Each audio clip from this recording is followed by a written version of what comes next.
A educação brasileira retrocedeu a níveis de 2015. É o que mostra o SAEB, o Sistema de Avaliação da Educação Básica. Os níveis de aprendizagem dos estudantes em língua portuguesa e matemática pioraram em todos os níveis dos ensinos fundamental e médio em 2021. A pior avaliação foi vista em alunos dos anos iniciais do ensino fundamental. Se em 2019, ano pré-pandemia, 15% deles não conseguiam ler palavras isoladas, em 2021, esse percentual mais que dobrou, chegando a quase 34%. Em matemática, 22% dos estudantes avaliados não conseguem sequer resolver problemas simples com soma e subtração. Houve uma piora também nos anos finais do ensino fundamental e do ensino médio. Para a diretora de articulação do Movimento pela Base, Alice Andrés Ribeiro, o resultado é um desastre. Isso é compreensível, isso é em linha com o que tem acontecido no resto do mundo, quando a gente olha a aprendizagem dos estudantes, mas esse nível de queda no Brasil é trágico. Essa é a etapa em que as crianças mais dependem da escola. Então, na nossa opinião aqui, os anos iniciais do ensino fundamental, eles devem ser a prioridade total, principal brasileira para a recomposição das aprendizagens, porque as lacunas de aprendizagem nessa etapa, elas impactam muito nas aprendizagens futuras. O SAEB é um dos critérios de avaliação do IDEB, que é o principal indicador da educação básica. O IDEB de 2021 ficou estável e não atingiu a meta prevista, mas especialistas dizem que isso não seria possível porque é o primeiro indicador a refletir a pandemia. Nos anos iniciais do fundamental, o índice ficou em 5,8 em 2021. Nos anos finais, até subiu, chegou a 5,1 pontos. No ensino médio, ficou estagnado com 4,2 pontos. O resultado só não foi pior porque o outro critério de avaliação do índice é a taxa de aprovação dos estudantes, que subiu drasticamente na pandemia. Isso porque ainda em 2021, grande parte das escolas ainda seguia a recomendação de aprovar o aluno automaticamente, mesmo com níveis de aprendizagem baixos. O superintendente executivo do Instituto Unibanco, Ricardo Henriques, vê os dados como preocupantes, mas não como se previa, e defende uma articulação entre os governos para recuperar esse retrocesso em 2023. Se a gente fizer isso bem feito, dá para usar o ano de 2023 como ano de aceleração do processo de alfabetização e ter como perspectiva em que um ano ou dois a gente reposicione a trajetória dessas crianças naquilo que é a expectativa de aprendizagem desejada. O que a gente observa é que as aprendizagens não se realizaram na intensidade que era esperado. Como o exame foi feito em anos de pandemia, a ausência dos estudantes foi maior. Isso faz com que os dados não reflitam necessariamente a realidade. Em 2021, 70% dos alunos responderam às provas. Em 2019, a taxa de participação foi de 81%. O ensino médio é o que apresentou as maiores taxas de abstenção. Agora são 6h05. O candidato do PT à presidência da República, Luiz Inácio Lula da Silva, realizou o ato de campanha em Porto Alegre nesta sexta-feira. Lula classificou de vergonha nacional os dados sobre alfabetização de crianças divulgados pelo Ministério da Educação. Você não investindo na educação, você não transforma o país num país desenvolvido. Não existe na história da humanidade nenhum país que evoluiu sem antes ter investido na educação. Então o que aconteceu com o IDEB hoje é uma vergonha nacional. O presidente e candidato à reeleição Jair Bolsonaro fez campanha em cidades do Paraná. Em uma delas, Prudentópolis, cidade com a maior comunidade de descendentes de ucranianos no Brasil, Bolsonaro fez discurso em que defendeu o fim do conflito entre Ucrânia e Rússia. Vocês, em grande parte, têm um país de origem, um país pacífico, um país também produtor rural, que nas bandeiras de lá interam as mesmas cores da bandeira daqui. Somos irmãos, queremos o bem um do outro, torcemos pela paz. E o Brasil tudo fará, como vem fazendo, para que essa paz seja alcançada. O candidato à presidência da República, Ciro Gomes, do PDT, iniciou a agenda da sexta-feira em Campina Grande, na Paraíba. E, no horário da tarde, partiu para a região norte do país. Começou em Belém, no Pará, e depois encerrou sua agenda em Macapá, no Amapá. Em Belém, Ciro falou sobre o combate ao desmatamento e explicou a proposta dele de fiscalização ambiental na Amazônia. Veja, o Brasil perdeu o controle do seu território. Nas grandes cidades, quem dá as cartas de forma terrorista para a nossa população são as facções criminosas. Temos clareza disso. E no fundão do território brasileiro, nos nossos grandes interiores, especialmente na Amazônia, mas também no Pantanal, na Caatinga, nós desmontamos as estruturas de comando e controle. Ou seja, é preciso reestruturar o Estado brasileiro para que, ao fazer um planejamento, que é o zoneamento econômico e ecológico, a gente faça essa lei valer.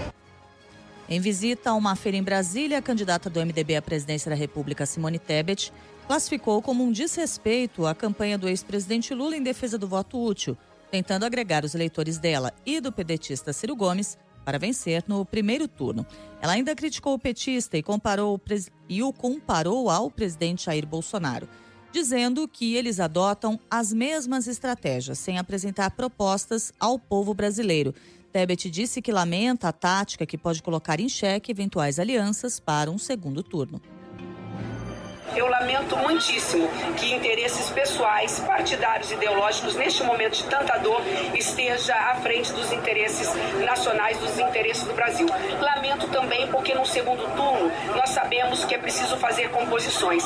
Fica sempre cada vez mais distante composições quando a gente percebe que ambos os lados jogam de todas as formas, sem nenhum critério, apenas visando a questão eleitoral. Agora são 6h08. A ministra do Supremo Tribunal Federal, Carmen Lúcia, criticou partidos políticos que descumprem a regra da cota de gênero prevista na Lei das Eleições. No encontro que celebrou os 20 anos do Código Civil Brasileiro no Rio de Janeiro, Carmen Lúcia falou sobre a importância da participação feminina na política e do desafio, que é garantir o direito à cota feminina. A norma obriga os partidos a destinarem para mulheres ao menos 30% das candidaturas aos cargos proporcionais, como os de deputado federal, estadual e distrital. Falar do Código Civil hoje, 20 anos depois, o bicentenário da independência, e aí eu fico vendo que algumas coisas transformaram-se em 20 anos e outras não mudaram em 200. Por exemplo, sobre o princípio da igualdade. E se eu tomar apenas a igualdade de gênero, e eu agora me vejo uma juíza brasileira 200 anos depois lutando para que os partidos políticos não fraudem os registros de atos partidários e garantam a cota que é de gênero, mas que nós sabemos que é para as mulheres. Pela lei, além de garantir a participação feminina, os partidos precisam direcionar, no mínimo, 30% dos recursos às candidatas mulheres. Mas para atingir a cota de gênero, algumas legendas têm lançado candidaturas de mulheres que recebem uma quantidade inexpressiva de votos, sem chances reais na disputa, as chamadas candidaturas laranjas. No evento, Carmen Lúcia também falou sobre liberdade de expressão, que tem sido utilizada por candidatos e pessoas ligadas a movimentos políticos como escudo para infringir outros direitos previstos na Constituição e no Código Civil. Ela pontuou que penalidades podem ser aplicadas a quem ultrapassar os limites da lei. Liberdade de expressão é liberdade de expressão. Se estamos no espaço público, as pessoas podem ser, sim, biografadas, porque ele é que se expôs. Portanto, não há uma invasão de privacidade. Ele antes promoveu a evasão da sua privacidade. Tudo isso para dizer que a interpretação é sempre segundo os princípios constitucionais, especificamente os princípios que estão postos no título 1 da Constituição. Eu costumo dizer que se a gente cumprir os títulos 1 e 2 da Constituição brasileira, esse país vai cair numa democracia modelar para o mundo que nunca mais ninguém vai cogitar de jeito nenhum de colocar em risco. Agora são 6h10. A Polícia Civil de São Paulo vai ouvir nos próximos dias um dos representantes da A&D Química, uma das 3 empresas investigadas no caso de intoxicação de cães em 18 estados brasileiros e no Distrito Federal. Os investigadores querem saber detalhes sobre o fornecimento do propileno glicol, substância que pode ser usada na produção de petiscos para cães. A A&D, com sede em Arujá, no interior paulista, diz que comercializa produtos para serem utilizados exclusivamente nos segmentos de higiene e limpeza. Apesar disso, o propileno glicol foi comprado da empresa paulista para a fabricação de petiscos. Quem afirma isso é a companhia Tecnoclean, que tem sede em Contagem, na Grande BH, e foi responsável por fornecer a matéria-prima para a fabricante de produtos caninos, Bassar. O professor da Faculdade de Veterinária da Universidade Federal de Minas Gerais, Leonardo Boscoli, afirma que o propilenoglicol puro, considerado bem mais caro, pode ser utilizado na produção de alimentos. Já a mistura dele com o monoetileno glicol, produto mais barato e que matou 10 pessoas no caso Baker, só pode ser utilizada no ramo industrial como anticongelante ou no resfriamento de maquinário, sem contato direto com qualquer produto. Em cada produção de propileno glicol, ela tem que ser avaliada se ela é grau alimentício ou se ela é grau industrial. Se não tiver contaminação com etileno glicol, a família, do etileno glicol, ela pode ser considerada de grau alimentício. Se tiver etileno glicol, esse propileno glicol é utilizado como nível industrial. Então, uma das coisas que não pode realmente é comprar um ingrediente de nível industrial para ser utilizado como ingrediente alimentício. Fontes ligadas à investigação garantem que a Polícia Civil quer esclarecer se a Tecnoclean Industrial solicitou um laudo forjado sobre o propileno glicol à AID Química e Comércio. A intenção seria encobrir a hipótese de que o produto adquirido não era puro para a cadeia alimentícia. Além disso, uma testemunha, ouvida pela polícia, afirma que funcionários da empresa mineira pediram à empresa paulista a alteração de laudos referentes à aquisição do aditivo. Em contato com a CBN, um grupo que reúne tutores de todo o país informou que ao menos 104 cães sofreram com quadros de intoxicação após comerem petiscos da Bassar. Os casos foram registrados em 18 estados brasileiros e no Distrito Federal. 65 animais morreram. Oficialmente, a Polícia Civil de Minas Gerais investiga 54 mortes. Nenhuma das 3 empresas citadas se manifestou até o momento sobre essa suposta falsificação de laudos. Você está acompanhando os destaques deste sábado do Jornal da CBN.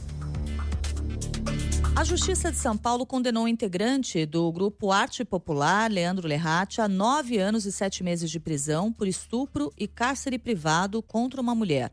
A condenação prevê regime inicial fechado, mas o cantor poderá recorrer da sentença em liberdade. A pena estipulada foi de 9 anos e 7 meses de reclusão e pagamento dos custos processuais. Em nota publicada nas redes, a defesa da vítima pediu a condenação ao apontar que o caso é a síntese do horror, da subjugação e do ódio dos homens às mulheres. Leandro Lerratti negou a acusação e declarou ser vítima de injustiça. Na denúncia, o Ministério Público aponta que o abuso aconteceu em 2019 na casa do artista, depois que os dois se conheceram pela internet. 6h14. O empresário que foi filmado esmurrando e sufocando o enteado de 4 anos se entregou à polícia na noite de ontem. Vitor Arthur Possubon compareceu à delegacia acompanhado de um coronel da Polícia Militar e um advogado. O empresário foi denunciado pelo Ministério Público pelo crime de tortura.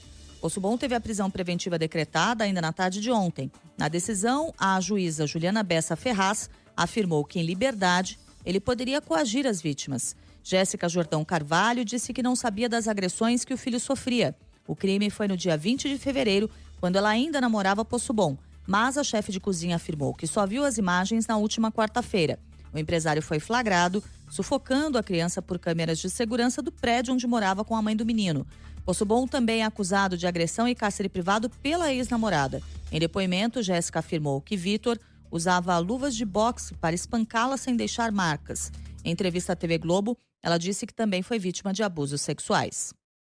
Eu não tinha a menor ideia de que ele batia no meu filho. Muita raiva e desespero, porque eu não consigo acreditar que uma pessoa seja capaz de fazer isso com uma criança. Imediatamente pedi auxílio à minha família para que tirasse meu filho de perto dele. Continuei ainda ficando em cárcere com ele dentro do apartamento, sendo agredida fisicamente, psicologicamente e sexualmente.